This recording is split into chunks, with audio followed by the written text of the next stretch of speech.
आज 2077 साल चैत्र 11 गते बुधबार इस्वी सम्वत 24 मार्च सन् 2021 काठमाडौँमा रेडियो एनआरएन 99.1 देशभर विभिन्न एफएम र संसारभर रेडियो nrn.com मार्फत प्रसारण भइरहेको नेपाली रेडियो नेटवर्कको नेपाली खबरमा मदन खनाल र गोमा परियारको नमस्कार।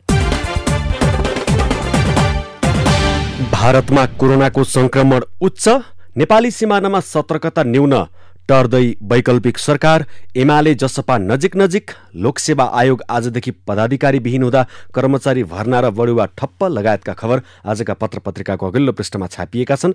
गोरखापत्र दैनिकमा छापिएको दाइजो प्रथा विरुद्ध मुस्लिम धर्मगुरु संगठित शीर्षकको खबरलाई हामीले आजको खास खबर बनाएका छौं।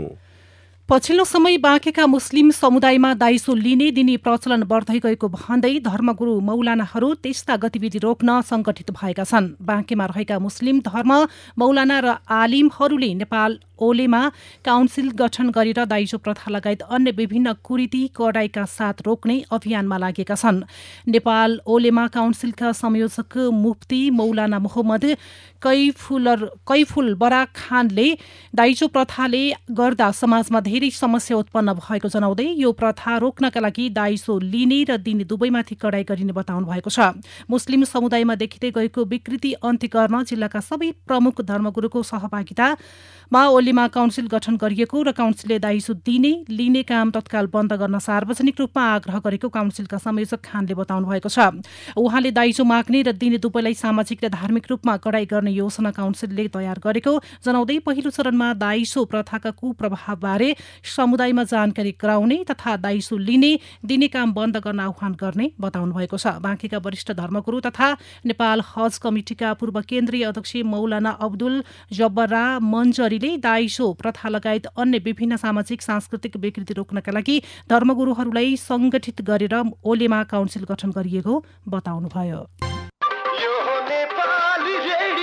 यो आवाज हो नेपाली रेडियो नेटवर्कको र तपाईं सुन्दै हुनुहुन्छ नेपाली खबर। नेपाली खबरको सुरुमा अघिल्लो पृष्ठका खबरहरू। आजको नयाँ पत्रिका दैनिकको मुख्य खबर, भारतमा संक्रमण उच्च, सीमामा सतर्कता न्यून, विश्वभर र भारतमा संक्रमण उच्च हुँदा नेपाल फेरि जोखिममा, नेपालमा पनि 55 दिन यताकै उच्च संक्रमण शीर्षकको खबर छापिएको छ। भारतमा कोरोना संक्रमणको दोस्रो लहर फैलिएकाले नेपाल फेरि झस्किएको छ। भारतमा महाराष्ट्र, गुजरात, राजस्थान, पञ्जाब र केरलामा संक्रमण उच्च गतिमा बढेको छ। दिल्ली सरकारले होलीका कार्यक्रममा प्रतिबन्ध लगाएको छ भने राजस्थानमा रात्रिकालीन कर्फ्यू लगाइएको छ। भारतमा मंगलबार मात्रै 47,039 नयाँ संक्रमित भेटिएका छन्। यो 4.5 महिना यताकै उच्च हो। सोमबार यो संख्या 40,000 र आइतबार 47,009 थियो। यसरी पछिल्ला दिनमा कोरोना संक्रमण उच्च भएको छ, जबकि जनवरी फेब्रुअरीमा यो संख्या 10,000 भन्दा तल झरेको थियो। भारतीय स्वास्थ्य मन्त्रालयका अनुसार पछिल्लो 24 घण्टामा कोरोनाबाट 275 जनाको मृत्यु भएको छ। मृत्यु पनि 3 महिनाकै उच्च हो। सोमबार 197 र आइतबार 213 जनाको मृत्यु भएको थियो। मृतकको संख्या पनि विगत महिनामा 100 भन्दा तल झरेको थियो। भारतमा मात्र नभई विश्वका अन्य देशमा पनि पछिल्लो सातादेखि कोरोना संक्रमण पुनः उकालो लागेको छ। अमेरिकामा कोभिड भ्याक्सिन विरुद्ध 3वटा खोप लगाउने क्रम जारी छ। कोभिड विरुद्धको खोपपछि संक्रमण नियन्त्रणमा आशा थियो। अमेरिकाले गत डिसेम्बर 11 मा फाइजर र 14 मा मोडर्ना खोप सुरुवात गरेको थियो। तर खोप अभियान सुरु भएको 4 महिनामा पनि अमेरिका कोभिड संक्रमणको गतिमा सबैभन्दा अगाडि नै छ। पछिल्लो 24 घण्टामा उच्च संक्रमण भएका 10 देशमा Brazil, Bharat, America, France, Poland, Italy, रुस, जर्मनी, बेलायत र स्पेन रहेका छन्। नेपालमा पनि 8 साता यताकै उच्च संक्रमण देखिएको छ। यता सिमानामा हेल्थ डेस्क जहाँ परीक्षण नै हुँदैन, झापाको पूर्वी नाका काकडभिट्टाबाट स्वदेश फर्कनेको संख्या बढेको छ। तर त्यहाँ नेपाल फर्कनेको संख्या बढे पनि नाकामा खासै सतर्कता अपनाइएको छैन। वीरगञ्जमा पछिल्लो 3 दिनमा 20 जनामा कोभिड-19 संक्रमण पुष्टि भएपछि प्रशासन सतर्क भएको छ। नयाँ संक्रमण देखिएकाहरूको ट्राभल हिस्ट्री भारतसँग जोडिएको छ। उता भैरवामा सतर्कता अपनाउने प्रयास स्वरूप बेलहियामा हेल्थ डेस्क स्थापना भएको छ। यस्तै गरी भारतबाट आएका नेपालीमा संक्रमण देखिएपछि सरकारले नाकामा कडाई गर्ने स्थानीय तहहरूलाई निर्देशन दिएपछि नेपालगञ्ज उपमहानगरपालिकाले अहिलेसम्म जमुना नाकामा हेल्थ डेस्क सञ्चालन गरेको छैन। सुदूरपश्चिम अन्तर्गत रोजगारीका लागि भारत गएकाहरू स्वदेश फर्कने क्रम बढे पनि सुदूरपश्चिमेलीहरूको मौलिक पर्व विशु र चैती अष्टमी मनाउन यति बेला घर फर्किनेहरूको संख्या अत्याधिक बढेको छ। कञ्चनपुरको गड्डा चौकी र कैलालीको त्रिनगर नाकाबाट अहिले दैनिक करिब 1000 जना नेपाली भित्री रहेका जिल्ला प्रहरी कार्यालय कञ्चनपुरका प्रवक्ता डीएसपी अमरबहादुर थापाले बताएका छन्। तर सबैको नाकामा स्वास्थ्य परीक्षण भने हुन सकेको छैन। यता अन्नपूर्ण पोस्टमा खबर छ, फेरि होला लकडाउन शीर्षकमा। कोरोना भाइरस संक्रमण रोकथाम तथा नियन्त्रण गर्न लकडाउन गरिएको 1 वर्ष पूरा भएको छ। सरकारले ठिक 1 वर्ष अघि चैत्र 11 देखि 1 साताका लागि लकडाउन गरेको थियो, तर त्यसको अवधि थपिँदै लगिएको थियो। छिमेकी मुलुक भारतमा फेरि कोरोना संक्रमण बढ्न थालेसँगै नेपालमा त्रास बढेको छ। धेरैले प्रश्न गर्न थालेका छन्, नेपालमा के होला? शुक्रराज ट्रपिकल तथा सरुवारोग अस्पताल टेकुका निर्देशक डाक्टर सागर राज भण्डारी गत वर्ष झै लकडाउन घोषणा गर्नु त्रुटिपूर्ण हुने बताउँछन्। कार्यालय, विद्यालय, कल कारखाना र सार्वजनिक सवारी साधनलाई शिफ्ट अनुसार सञ्चालन गर्नुपर्छ। निर्देशक डाक्टर राज भण्डारी भन्छन्, सबै नागरिकले आफ्नो कर्तव्य सम्झिएर जनस्वास्थ्य मापदण्ड पालना गर्नुपर्छ। उनका अनुसार नयाँ संक्रमित मात्र होइन, खोप लगाएका व्यक्तिमा पनि पुनः संक्रमण देखिएको छ। खोप लगाउँदैमा 100% सुरक्षित हुँदैन, संक्रमण हुने र अरूलाई सार्ने सम्भावना कायमै हुन्छ। उनी भन्छन्, गत वर्ष हवाई मार्ग र स्थलमार्ग भएर नेपाल आउनेलाई गरिएको फरक मापदण्डले लकडाउनको आवश्यकता पुर्याएको विज्ञको भनाइ छ। तेस्रो र दोस्रो लहरको मार खेपिरहेका मुलुकबाट स्वदेश छिर्नलाई गत वर्षको गल्ती नदोहोर्याई समान मापदण्ड कायम गर्नुपर्ने उनीहरूको सुझाव छ। प्रमुख प्रतिपक्ष कांग्रेस नै तयार नभएपछि वैकल्पिक सरकार निर्माण गर्ने सम्भावना तत्काललाई टरेको छ। कांग्रेस सभापति शेरबहादुर देउवाले मंगलबार विराटनगरमा स्थानीय सञ्चारकर्मीसँग कांग्रेस विपक्षमा बस्ने उद्घोष गरेपछि नयाँ सरकार तत्कालै नबन्ने देखिएको हो। अर्को विपक्षी जनता समाजवादी पार्टी पनि सत्ता समीकरणका विषयमा अनिर्णित छ। प्रधानमन्त्री केपी शर्मा ओलीको विकल्प दिन कांग्रेस, माओवादी केन्द्र र जसपा सबै एकै ठाउँमा उभिनुपर्छ। यी 3 दल मध्ये कुनै एक दल मात्रै तयार नहुँदा वैकल्पिक सरकार बन्न सक्दैन। देउवाले अविश्वासको प्रस्ताव पनि नल्याउने र पार्टी सरकारमा पनि नजाने प्रश्न बताइसकेका छन्। उनले विराटनगरमा यस्तो अभिव्यक्ति दिँदै गरेका बेला जसपाका नेताहरू भने बालुवाटारमा प्रधानमन्त्री ओलीसँग वार्ता गरिरहेका थिए। टर्दै वैकल्पिक सरकार शीर्षकमा आजको कान्तिपुर दैनिकमा यो खबर छापिएको छ। यता राजधानी दैनिकमा खबर छ, एमाले जसपा सत्ता सहकारी नजिक शीर्षकमा। सत्तारूढ नेपाल कम्युनिस्ट पार्टी एमाले र प्रतिपक्षी जनता समाजवादी पार्टी जसपा सत्ता सहकारी नजिक पुगेका छन्। दुवै पक्षबीच सत्ता सहकारी गर्ने औपचारिक सहमति भएको स्रोतको दाबी छ। सहमतिलाई केही दिनमा नै लिखित रूप दिने गरी छलफल जारी राखिएको जनाइएको छ। दुवै पार्टीबीच निरन्तर छलफल भइरहेको र छिट्टै औपचारिक सहमति हुने छलफलमा सहभागी एक नेताले बताए। छलफलमा सहभागी एक नेताका अनुसार धेरै कुरामा दुवै दलका शीर्ष नेता सहमति नजिक पुगिसकेका छन्। केही प्राविधिक कुरा मात्रै मिलाउन बाँकी रहेकाले छिट्टै नै सहमति हुने विश्वास नेताले व्यक्त गरेका छन्। यता सर्वोच्च अदालतले 11 फागुनमा संसद पुनर्स्थापना गरेपछि सत्ता समीकरणको विषयलाई लिएर संसदको चौथो ठूलो दल जनता समाजवादी पार्टी भित्र शुरू भएको विवाद चर्किँदै गएको छ भन्दै नयाँ पत्रिका दैनिकले अघिल्लो पृष्ठमा खबर छापेको छ। पूर्व राजपा र संघीय समाजवादी मिलेर बनेको जसपामा मुख्य गरी केपी ओलीसँग सहकार्य गर्ने विषयमा प्रष्ट दुई धार छुट्टिएका छन्। यसले जसपाको विभाजनसम्मको आशंकालाई मद्दत पुर्याएको छ। जसपाभित्र पूर्व राजपा तर्फका नेताहरू अध्यक्ष महन्त ठाकुर र वरिष्ठ नेता राजेन्द्र महतो लगायत ओलीसँग सहकार्य गर्न सकिने पक्षमा छन् भने संघीय परिषद अध्यक्ष डाक्टर बाबुराम भट्टराई र अर्का अध्यक्ष उपेन्द्र यादव पक्ष ओलीले प्रतिगामी कदम चालेकाले सहकार्य गर्नै नहुने अडानमा छन्। मंगलबार पनि जसपाको एउटा पक्षले मात्रै प्रधानमन्त्री ओलीसँग वार्ता गरेको छ। सत्ता सहकार्यको विषयले जसपामा विवाद शीर्षकमा नयाँ पत्रिका दैनिकको खबर हामीले लिएका हौं। यता हिमालय टाइम्समा खबर छ, नेकपाको खारेजी सम्बन्धी फैसलामा माओवादी केन्द्र पुनरावलोकनमा जाने शीर्षकमा। नेकपा माओवादी केन्द्रले सर्वोच्च अदालतको फैसला विरुद्ध पुनरावलोकनमा जाने भएको छ।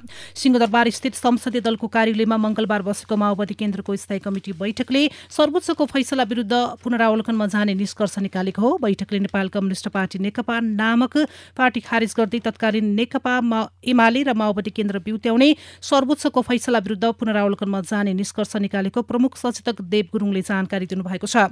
यस्तै हिमालय टाइम्समै अर्को खबर छ, ओलीले जतिसुकै साँठगाँठ गरे पनि राजतन्त्र कुनै हालतमा फर्किँदैन। नेपाल शीर्षकमा पार्टी हित विपरीत काम गरेको भन्दै 3 दिने स्पष्टीकरण सोधिएको भोलिपल्ट नै नेकपा एमालेका वरिष्ठ नेता माधव कुमार नेपालले प्रधानमन्त्री तथा पार्टी अध्यक्ष केपी शर्मा ओलीलाई गम्भीर आरोप लगाउनु भएको छ। पार्टी विभाजनका लागि प्रचण्डसँग मिलेको, पार्टी विधान विपरीत लगायत गतिविधि गरेको भन्दै स्पष्टीकरण पत्र बुझाएको भोलिपल्ट नेता नेपालले ओलीलाई राजतन्त्रसँग साँठगाँठ गरेको आरोप लगाउनु भएको हो। नेता नेपालले राजतन्त्रसँग साँठगाँठ गर्ने ओलीको कदमलाई सफल हुन नदिने दावी पनि गर्नुभयो। राजतन्त्र फर्काउन ओलीले जतिसुकै साँठगाँठ र सहयोग गरे पनि कुनै हालतमा पनि राजतन्त्र फर्किन नदिने उहाँले बताउनुभयो।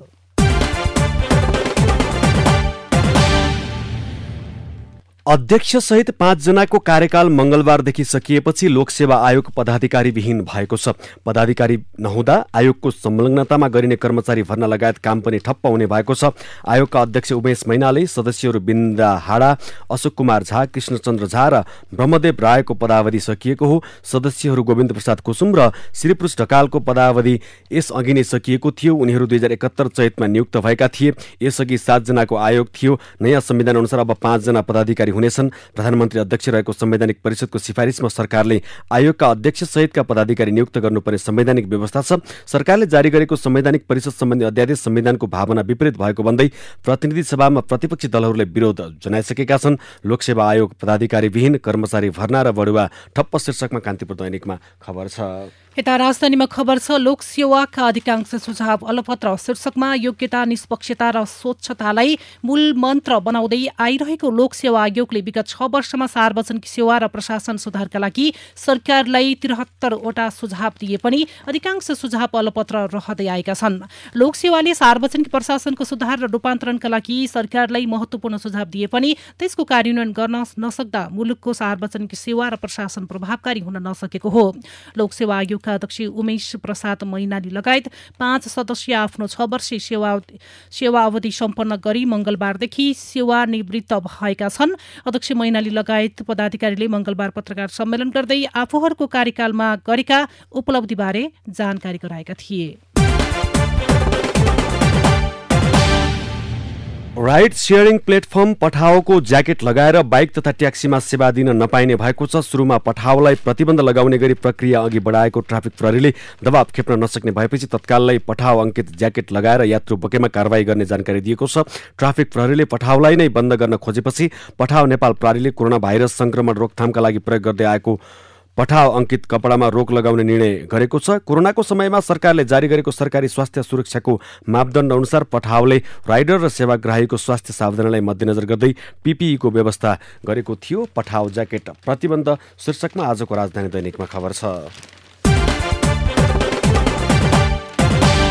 राष्ट्रपति विद्यादेवी भण्डारी मित्र राष्ट्र बंगलादेशका राष्ट्रपति मोहम्मद अब्दुल हमीदको मैत्रीपूर्ण निमन्त्रणामा 2 दिने राजकीय भ्रमण सम्पन्न गरी मंगलबार स्वदेश फर्कनु भएको छ। बंगलादेशका राष्ट्रपिता बंगबन्धु शेख मुजिबुर रहमानको जन्म शतवार्षिकी मनाउने समारोहमा सहभागी हुने सिलसिलामा उहाँ सोमबार देशतर्फ प्रस्थान गर्नुभएको थियो।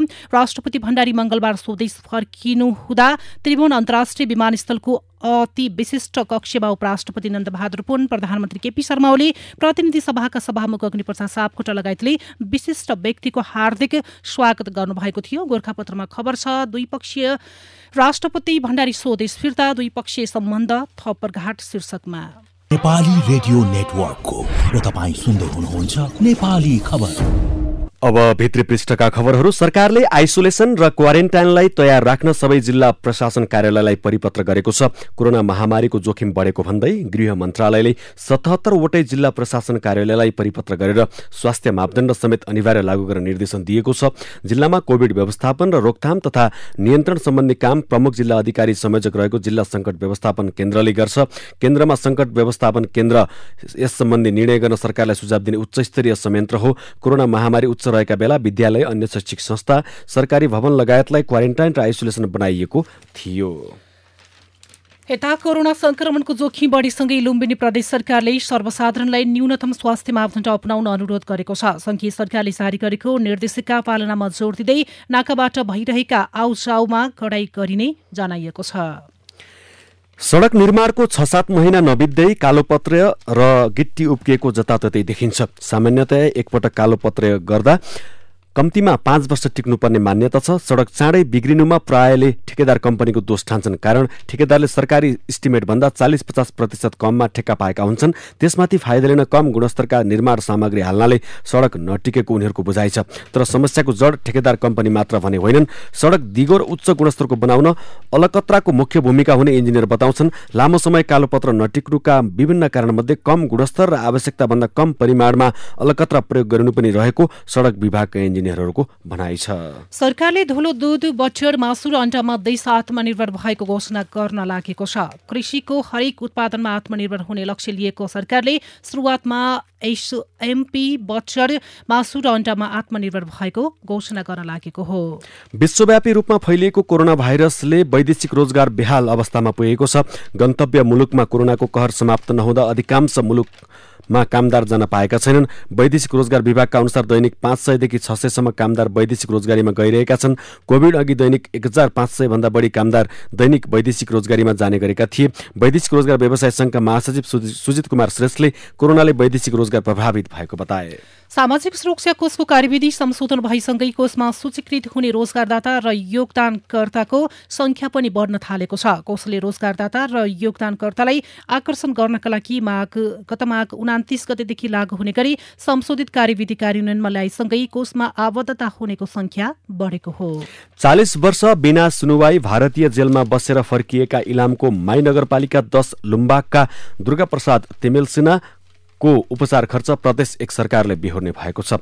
भारत सरकारसँग क्षतिपूर्तिका लागि समेत प्रदेश सरकारले तत्काल पहल थाल्ने जनाएको छ। यसअघि बिना कसुर लामो समयसम्म जेलमा बिताएको भन्दै सोमबार कोलकाता उच्च अदालतले पनि उनलाई क्षतिपूर्ति उपलब्ध गराउन पश्चिम बंगाल सरकारका नाममा आदेश दिएको थियो। अब शेयर बजारमा वृद्धि कायमै रहेको छ। मंगलबार नेप्से परिसूचक दोहोरो अङ्कले बढेको छ। मंगलबारको प्री सेसन लगत्तै 24 अङ्क मुनिसम्म पुगेको नेप्से बजार बन्द हुँदा 14.57 अङ्कले बढेर 2528 बिन्दुमा पुगेको छ। त्यस्तै कवर्गको शेयर कारोबार माफक सेन्सेप्टिभ इन्डेक्स 0.9 अङ्कले बढेर 448 बिन्दुमा पुगेको छ। यो आवाज हो नेपाली रेडियो नेटवर्कको र तपाईँ सुन्दै हुनुहुन्छ नेपाली खबर। अब एउटा विदेशको खबर। बेलायतले हिन्द प्रशान्त इन्डो पेसिफिक क्षेत्रमा आफ्नो उपस्थिति बढाउने योजनासहित राष्ट्रिय सुरक्षा तथा अन्तर्राष्ट्रिय नीति सार्वजनिक गरेको छ। हालै प्रकाशित 114 पृष्ठ लामो दस्तावेजमा बेलायतका 4 प्रमुख रणनीति समावेश छन्। युरोपेली संघ छाडेपछि बेलायतले विश्व रङ्गमञ्चमा बेलायतको प्रभाव र साख खस्कन सक्ने अनुमानबीच बेलायत सरकारले आफ्नो भूमिका विस्तार गर्न नयाँ नीति ल्याएको जानकारहरू बताउँछन्। नयाँ नीतिमा हिन्द प्रशान्त क्षेत्रमा सुरक्षा र प्रतिरक्षा सम्बन्धी गतिविधिहरू क्रियाशील पार्दै लाने बेलायतको योजना छ। तर परराष्ट्र नीतिलाई अन्तर्राष्ट्रिय सहयोगसँग जोडेको, वैदेशिक सहायता घटाएको र आफ्नो सैन्य संख्या कटौती गर्ने प्रस्ताव गरेको भन्दै नयाँ नीतिको आलोचना समेत भइरहेको छ।